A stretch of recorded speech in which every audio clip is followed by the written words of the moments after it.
বিকালে আমি ঘুরতে বের হয়েছি। তো আজকে বিকালটা অনেক সুন্দর,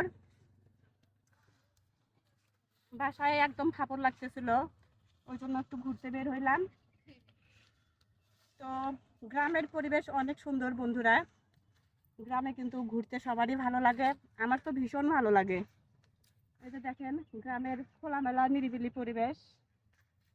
এদিকে দেখেন এগুলো কিসের ক্ষেত যে আমি তো জানি না এগুলো কিসের ক্ষেত।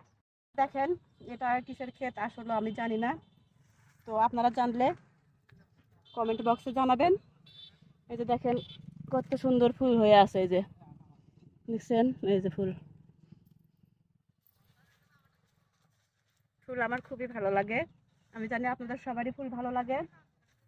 গ্রামের খোলামেলা নিরিবিলি পরিবেশে বন্ধুরা প্রাণ খুলে শ্বাস নেওয়া যায়। আসলে শহরের লোকজন কিন্তু এই সৌন্দর্যটা উপভোগ করতে পারে না, সাধারণত যারা গ্রামে থাকে তারাই কিন্তু এই সৌন্দর্যটা উপভোগ করে। তো আপনারা কিন্তু সময় পেলে এই সৌন্দর্যটা উপভোগ করতে আসবেন। দেখেন সামনে হচ্ছে নদী, আমাদের যমুনা নদী। মানে নদীর সৌন্দর্যের কথা বলে শেষ করা যাবে না। প্রতিদিন এই নদীতে শত শত মানুষ কিন্তু ঘুরতে আসে বন্ধুরা। নদীর সৌন্দর্যের কথা বলে শেষ করা যাবে না। নদী হচ্ছে অপরূপ সুন্দর দৃশ্য, নদীর মনোরম দৃশ্য দেখলেই কিন্তু মানুষের মন ভরে যায়।